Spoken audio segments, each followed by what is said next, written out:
जोहार झारखंड। मंच पर आसीन आज के कार्यक्रम की अध्यक्षता कर रहे हिंदुस्तान के आदिवासियों के सबसे बड़े नेता, दबे कुचलों के वंचितों के सबसे बड़े नेता शिबू सोरेन जी, झारखंड के मुख्यमंत्री चंपई सोरेन जी, पंजाब के मुख्यमंत्री भगवंत मान जी, उत्तर प्रदेश के पूर्व मुख्यमंत्री अखिलेश यादव जी, जम्मू कश्मीर के पूर्व मुख्यमंत्री फारूक अब्दुल्ला जी, हमारे बीच में दो वीरांगनाएं बैठी हुई हैं, कल्पना सोरेन जी, सुनीता केजरीवाल जी। आज जब ये अपने घरों से निकल सकती हैं तो हम सबकी जिम्मेदारी है कि आज नरेंद्र मोदी की सरकार से दो दो हाथ करने के लिए हम भी सड़कों पे उतरे, हम भी मैदान में आए। बिहार के अंदर भारतीय जनता पार्टी की दुकान बंद कराने का जिम्मा जिस नौजवान ने अपने कंधे पे लिया है, मैं बधाई देना चाहता हूं तेजस्वी यादव जी, जिस तरह से दिन रात मेहनत करके बिहार से भाजपाइयों का सफाया करने के लिए दिन रात मेहनत कर रहे हैं।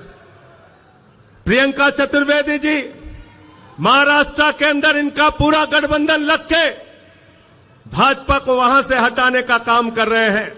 दीपांकर भट्टाचार्य जी और टीएमसी के नेता विवेक गुप्ता जी, कांग्रेस पार्टी के सीएलपी के लीडर, आप सबका मैं हृदय की गहराइयों से अभिनंदन करता हूं। और आप जो सामने यहां पर इतनी बड़ी तादाद में इकट्ठा हुए हैं, अपने नेता हेमंत सोरेन के लिए इकट्ठा हुए हैं, आप ये संदेश देना चाहते हैं, भगवान बिरसा मुंडा की धरती से नरेंद्र मोदी को संदेश देना चाहते हैं कि पूरे देश का आदिवासी समाज इस बार तुम्हारी जमानतें जब्त कराने का काम करेगा। बताओ तैयार हो कि नहीं तैयार हो? तैयार हो ना? तैयार हो? मैं दिल्ली से चल के आया हूं, 6 महीने मुझे नरेंद्र मोदी ने जेल में रखा। हमारे सबसे बड़े नेता अरविंद केजरीवाल जी जेल में है, मनीष सिसोदिया जेल में है, सत्येंद्र जेल में है, पूरी पार्टी को पकड़ पकड़ के जेल में डाल रहे हैं। झारखंड के सबसे लोकप्रिय नेता भाई हेमंत सोरेन को तुमने जेल में डाल दिया मोदी जी। केजरीवाल का संदेशा है, पूरी दिल्ली, पूरा देश झारखंड के साथ है, आपकी लड़ाई में आपके साथ खड़ा है, डरने की जरूरत नहीं है। तुम जेल से डरा रहे हो, भगवान बिरसा मुंडा के अनुयायियों को जेल से डराते हो। अरे हमारा इतिहास पढ़ लेना, झारखंड का इतिहास पढ़ लेना नरेंद्र मोदी जी। अंग्रेजों को जंगल में रह के भगाने का काम बिरसा मुंडा के नेतृत्व में आदिवासी समाज के लोगों ने किया है।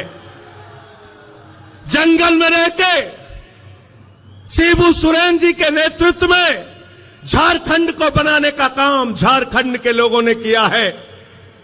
जंगल में रहकर अपने अधिकारों की लड़ाई लड़ने वाले लोगों को जेल से डराने की कोशिश मत करना। तुम्हारी जमानतें पूरे देश में जब्त कराने के लिए देश के आदिवासी, दलित, पिछड़े समाज के लोग एकत्रित हैं। बिल्कुल ठीक कहा दीपांकर भाई ने, पूरे हिंदुस्तान में बाबा साहब डॉक्टर भीमराव अंबेडकर जी का संविधान चलता है। हम सब लोग बाबा साहब डॉक्टर भीमराव अंबेडकर के संविधान को मानते हैं। भारत तो बाबा साहब के संविधान को मानता है, लेकिन भाजपाई नागपुर के संविधान को मानते हैं, नागपुर के संविधान को। और नागपुर का संविधान क्या कहता है? नागपुर का संविधान कहता है दलितों का आरक्षण खत्म करो, आदिवासियों का आरक्षण खत्म करो, पिछड़ों का आरक्षण खत्म करो, चुनाव खत्म करो, नरेंद्र मोदी की तानाशाही इस देश में लाओ। मैं आपसे कहना चाहता हूं, ये अंतिम चुनाव है मेरे भाइयों। इस बार चुनाव में इनकी जमानतें जब्त कराकर इनको हराने का काम करना और कहना हम देश का संविधान बदलने नहीं देंगे। बताओ इस लड़ाई में आप लोग तैयार हो? हाथ उठा के संविधान बचाने के लिए तैयार हो? लोकतंत्र को बचाने के लिए तैयार हो? अरे ये वोट की ताकत जो आपसे छीनी जा रही है, उस ताकत को बचाने के लिए तैयार हो ना? आरक्षण को जो खत्म करने की भाजपा ने कोशिश की है, उसको बचाने के लिए तैयार हो कि नहीं हो? क्या कहते हैं भाजपाई? अयोध्या से इनका कैंडिडेट है लल्लू सिंह। वो कहता है 400 सीट दे दो, संविधान बदलना है। ज्योति मिर्धा बीजेपी की प्रत्याशी कहती है 400 सीट दे दो, संविधान बदलना है। अनंत हेगड़े भारतीय जनता पार्टी की सरकार का पूर्व केंद्रीय मंत्री कहता है 4 सीट दे दो, संविधान बदलना है। अभी अरुण गोविल ने मेरठ में कहा 400 सीट दे दो, संविधान बदलना है। याद रखना, ये संविधान बदलेंगे तो आरक्षण खत्म करेंगे, ये संविधान बदलेंगे तो चुनाव में जो वोट देने की आपकी ताकत है उसको खत्म करेंगे। बिहार में लड़ रहे थे तेजस्वी यादव जी, 2015 के चुनाव का रिकॉर्ड उठा के देख लेना। मोहन भागवत ने कहा था आरक्षण खत्म होना चाहिए। आरएसएस के नेता ने कहा, मोहन वैद्य ने कहा आरक्षण खत्म होना चाहिए। मैं कहना चाहता हूं, जब तक हम लोग इस धरती पर जिंदा हैं, आरक्षण का अधिकार, संविधान का अधिकार हम खत्म होने नहीं देंगे। तैयार होना। भाजपा भ्रष्टाचार के खिलाफ बोलते हैं, नरेंद्र मोदी जी भ्रष्टाचार के खिलाफ बोलते हैं। हेमंत सोरेन जी को झूठे आरोप में जेल में डाल दिया, अरविंद केजरीवाल को झूठे आरोप पे जेल में डाल दिया। भ्रष्टाचार के खिलाफ नरेंद्र मोदी जी बोलते हैं, भ्रष्टाचार के खिलाफ भाजपाई बोलते हैं, तो लगता है ओसामा बिन लादेन और डाकू गब्बर सिंह अहिंसा पे उपदेश दे रहा है। ओसामा बिन लादेन और डाकू गब्बर सिंह अहिंसा पे उपदेश दे रहा है। 2014 के बाद इस देश के अंदर एक मोदी वॉशिंग पाउडर निकला है, मोदी वॉशिंग पाउडर। वो चुटकियों में सारे दाग धुल देता है, चुटकियों में सारे दाग धुल देता है। उस मोदी वॉशिंग पाउडर ने कहा अजीत पवार के ऊपर 70,000 करोड़ का घोटाला लगाया, आरोप लगाया, खुद प्रधानमंत्री ने लगाया, बीजेपी के साथ शामिल कर लिया। छगन भुजबल पर भ्रष्टाचार का आरोप लगाया, बीजेपी के साथ शामिल कर लिया। हसन मुशर्रफ पर भ्रष्टाचार का आरोप लगाया, बीजेपी के साथ शामिल कर लिया। अशोक चौहान पर भ्रष्टाचार का आरोप लगाया, बीजेपी के साथ शामिल कर लिया। नारायण राणा पर भ्रष्टाचार का आरोप लगाया, बीजेपी के साथ शामिल कर लिया। मुकुल राय शुभेंदु अधिकारी पर भ्रष्टाचार का आरोप लगाया, बीजेपी के साथ शामिल कर लिया। हेमंत विश्व शर्मा पर भ्रष्टाचार का आरोप लगाया, बीजेपी के साथ शामिल कर लिया। बीजेपी का नारा है, जो जितना बड़ा भ्रष्टाचारी वो उतना बड़ा पदाधिकारी। गलत तो नहीं कह रहा हूं, गलत तो नहीं कह रहा हूं। जितने भ्रष्टाचारी हैं कहां हैं आज? मोदी जी कहते हैं भ्रष्टाचारियों को नहीं छोड़ूंगा, ये मोदी की गारंटी है। मैंने कहा मोदी जी बिल्कुल आप ठीक कहते हैं, आप एक भी भ्रष्टाचारी को नहीं छोड़ेंगे, ये मोदी की गारंटी है। भ्रष्टाचारियों को नहीं छोड़ूंगा, इस बात की गारंटी है। पूरब से लेकर पश्चिम तक, उत्तर से लेकर दक्षिण तक सारे भ्रष्टाचारियों को बीजेपी में शामिल करूंगा, इस बात की गारंटी है। गलत तो नहीं कह रहा हूं। सारे बेईमान कहां हैं आज? सारे बेईमान किस पार्टी में हैं? जोर से बोलिए, जोर से बोलिए। बीजेपी में, बीजेपी में। और भ्रष्टाचार के खिलाफ प्रधानमंत्री बोलते हैं, भ्रष्टाचार के खिलाफ आवाज उठाते हैं। अभी हमारे भाई सीएलपी के लीडर कह रहे थे बुजुर्गों के लिए पेंशन की योजना आप लेके आए, स्कूल बनाया, अस्पताल बनाया। केजरीवाल जी प्रचार करते हैं, कहते हैं स्कूल बनाएंगे, अस्पताल बनाएंगे। हेमंत सोरेन जी प्रचार करते हैं, कहते हैं स्कूल बनाएंगे, अस्पताल बनाएंगे, बुजुर्गों को पेंशन देंगे, आदिवासी समाज के लिए काम करेंगे, दलितों के लिए, पिछड़ों के लिए काम करेंगे। भगवंत मान जी, अखिलेश यादव जी अपनी रैलियों में जाते हैं, तेजस्वी यादव अपनी रैलियों में जाते हैं, कहते हैं स्कूल बनाएंगे, अस्पताल बनाएंगे, पेंशन देंगे, बेरोजगारी भत्ता देंगे। नरेंद्र मोदी जी चुनाव प्रचार में जाते हैं, कहते हैं भाइयों और बहनों, गांव गांव में कब्रिस्तान है तो शमशान होना चाहिए कि नहीं होना चाहिए? क्या कहते हैं? क्या कहते हैं? भाजपाई शमशान बना सकते हैं, आपके बच्चों के लिए स्कूल और अस्पताल नहीं बना सकते। याद रखना, याद रखना। इसलिए आपसे निवेदन और विनती करने के लिए आया हूं और दिल्ली के मुख्यमंत्री केजरीवाल जी का संदेश, उनके तरफ से धन्यवाद और आभार देने के लिए भी आया हूं। जब कोरोना के समय में दिल्ली के अंदर लोगों की जान जा रही थी, प्रधानमंत्री से हमने कहा ऑक्सीजन दे दो, प्रधानमंत्री जी ने कहा ताली बजाओ कोरोना ठीक हो जाएगा, थाली बजाओ कोरोना ठीक हो जाएगा, दिया जलाओ कोरोना ठीक हो जाएगा। लेकिन आपके झारखंड के मुख्यमंत्री के हम सब लोग एहसानमंद हैं कि झारखंड के मुख्यमंत्री हेमंत सोरेन ने कहा दिल्ली वालों को ऑक्सीजन झारखंड की धरती से जाएगी, हम दिल्ली के लोगों को मरने नहीं देंगे। यह आपका एहसान है, हम भूले नहीं है। इसलिए आपसे कहना चाहते हैं, इस लड़ाई में हम आपके साथ हैं। हमारी 2 वीरांगनाएं यहां पर बैठी हैं। अरे जब घरों से हमारी माताएं बहनें लड़ने के लिए निकल पड़ी, तो आप बताइए हम क्यों पीछे रहेंगे? पीछे रहेंगे क्या? हम लोग पीछे रहेंगे क्या? सीना तान के आगे बढ़ के इस लड़ाई को लड़ने का काम करेंगे। कई बार भ्रम फैलाने की कोशिश की जाती है, मोदी जी से ज्यादा काबिल नेता कौन है? मोदी जी से ज्यादा काबिल नेता कौन है?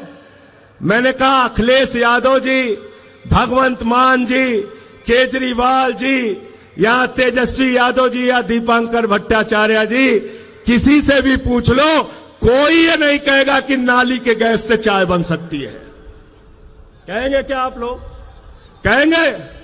कहेंगे? मोदी जी क्या कहते हैं? नाली के गैस से चाय बना लो। बिहार में गए भाषण देने, कहने लगे सिकंदर जब बिहार में आया था तो बिहारियों ने मार के भगाया था, सिकंदर कभी बिहार गया ही नहीं, सिकंदर कभी बिहार गया नहीं। हमारे यहां गोरखपुर में गए, कहने लगे बाबा गोरखनाथ, संत कबीर, बाबा गुरु नानक देव एक साथ बैठ के मीटिंग करते थे। तीनों के जीवन काल में पता नहीं कितने कितने सालों का अंतर है। मोदी जी झूठ बोलने की फैक्ट्री है। मैं कहना चाहता हूं, अगर मोदी जी की गारंटी है तो एक ही गारंटी है, झूठ बोलने की गारंटी, और उनकी पार्टी का नाम है भारतीय झूठा पार्टी। 2 करोड़ रोजगार पे झूठ बोला आपसे, किसानों की आय 2 गुना करने पे झूठ बोला आपसे, महंगाई खत्म करने पे झूठ बोला आपसे, आपकी जिंदगी में बदलाव लाने का वादा किया था। कहते थे भाइयों और बहनों, घर से निकलना तो गैस का सिलेंडर देखकर निकलना। मैं संजय सिंह झारखंड के लोगों आपसे कहने के लिए आया हूं, जब अपना वोट देने के लिए जाना तो घर का सिलेंडर भी देख के निकलना, और जो मोटरसाइकिल है जिसमें 120 रुपए लीटर पेट्रोल भरवाया है उसको भी देख के निकलना। सिंचाई के लिए जो टेबल इस्तेमाल करते हो जिसमें 100 रुपए का डीजल तुमने प्रति लीटर भरवाया है उसको भी देख के निकलना। अरे सरसों के तेल का डिब्बा भी लेकर निकलना जिसमें 250 रुपए लीटर तुमने सरसों का तेल खरीदा है। महंगाई आसमान पे पहुंचा दी, बेरोजगारी आसमान पे पहुंचा दी। आपसे कहते हैं, हिंदुस्तान के 82 करोड़ लोगों से कहते हैं 5 किलो राशन पे जिंदा रहो, 5 किलो राशन पे जिंदा रहो, और अपने दोस्त अडानी को पूरा हिंदुस्तान नीलाम कर रहे हैं। कर रहे हैं कि नहीं कर रहे हैं? झारखंड की बिजली किसको जा रही है भाई? किसको जा रही है झारखंड की बिजली? बांग्लादेश को। किसको जा रही है? झारखंड की अडानी की बिजली जा रही है बांग्लादेश को। आपसे कहते हैं बांग्लादेशियों को भगाना है, और अडानी को कहते हैं बांग्लादेशियों को बिजली पहुंचाना है, बिजली पहुंचाना है। 2.5 लाख करोड़ का कर्जा अडानी को, सेल अडानी को, रेल अडानी को, बिजली अडानी को, पानी अडानी को, कोयला अडानी को, गैस अडानी को, पोर्ट अडानी को, एयरपोर्ट अडानी को, पूरा हिंदुस्तान अडानी को, और नौजवान के हाथ में 4 साल की नौकरी, अग्निवीर योजना की नौकरी। हिंदुस्तान के अंदर आप देश की जनता को बेवकूफ बनाना चाहते हैं। नरेंद्र मोदी जी, यहां पर बैठे हुए लोग, इंडिया गठबंधन के लोग इंडिया के लिए काम करेंगे और नरेंद्र मोदी और उनकी पार्टी अडानी के लिए काम करेगी। याद रखना, अडानी के लिए काम करेगी। और इसलिए आपसे हाथ जोड़कर विनती करने के लिए आया हूं, निवेदन करने के लिए आया हूं। वोट देने के लिए जाना तो हेमंत सोरेन जी का चेहरा याद करके जाना। जिस तरह से उनके ऊपर अत्याचार किया गया, कल्पना सोरेन जी यहां पर बैठी हैं, सुनीता केजरीवाल जी बैठी हैं, जिस तरह से केजरीवाल जी के ऊपर अत्याचार किया गया, आज उनको जेल में रखा गया है। उनको इंसुलिन की दवा नहीं दी जा रही है।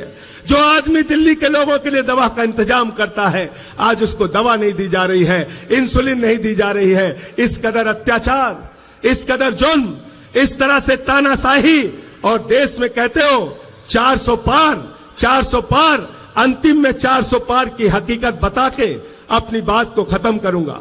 पिछले 10 साल में ऐसे झूठे नारे देके आपको गुमराह करने का काम बीजेपी वालों ने किया।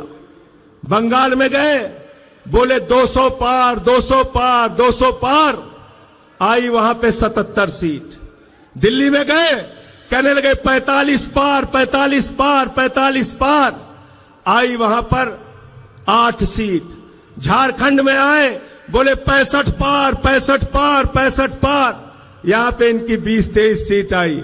हरियाणा में गए, बोले 75 पार, 75 पार, 75 पार, आई वहां पर 40 सीट। मिजोरम में गए, बोले 21 पार, 21 पार, 21 पार, आई वहां पर 1 सीट। ये 400 पार का नारा फर्जी नारा है। इस बार इनको कहना है तड़ी पार, तड़ी पार, तड़ी पार।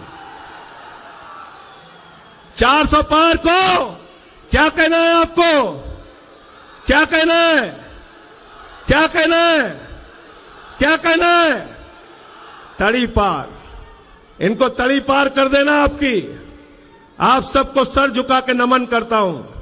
इतने उत्साह के साथ अपने नेता के लिए आप यहां इकट्ठा हुए हैं। बड़े अफसोस की बात है, ये 2 कुर्सियां यहां पे खाली हैं, लेकिन 4 जून के बाद ये 2 कुर्सियां भरी हुई आपको मिलेंगी। दोनों नेता हेमंत सोरेन जी, अरविंद केजरीवाल जी बाहर होंगे और देश के अंदर 4 जून को बदलाव होगा। इंडिया गठबंधन की सरकार बनेगी और भाजपाइयों का पूरे देश से सफाया होगा। ये संदेश पूरे देश में बताइए, पूरे देश में पहुंचाइए। अखिलेश यादव जी ने उत्तर प्रदेश में पीडीए का नारा दिया है। पिछड़ा, दलित, आदिवासी, अल्पसंख्यक सारे लोग इकट्ठा होकर इनको हराने का काम करेंगे। और ये तो किसी के भी सगे नहीं है, किसी के भी सगे नहीं है। आपने देखा क्षत्रिय समाज के लिए कैसी टिप्पणी की। भाजपा सरकार के केंद्र मंत्री रूपाला ने क्षत्रिय समाज के बहु बेटियों पर सवाल उठाया। मैं कहना चाहता हूं राजपूत समाज के लोगों, अगर जरा सा भी स्वाभिमान तुम्हारे अंदर है तो भाजपा को इस बार अपने वोट की ताकत से सबक सिखाने का काम करो और इनके खिलाफ वोट दो। इनका झंडा उठाना बंद करो। इनको कंधे पर बैठा के तुमने कहां से कहां पहुंचा दिया और आज ये तुम्हारी बहु बेटियों पे सवाल उठा रहे हैं। इसलिए मैं फिर से एक बार आपको नमन करते हुए, प्रणाम करते हुए आज की कामयाब रैली के लिए झारखंड मुक्ति मोर्चा के सभी नेताओं को बधाई देते हुए, इंडिया गठबंधन के सभी नेताओं और कार्यकर्ताओं को बधाई देते हुए, जोहार झारखंड, जय हिंद, जय हिंद। बहुत बहुत धन्यवाद।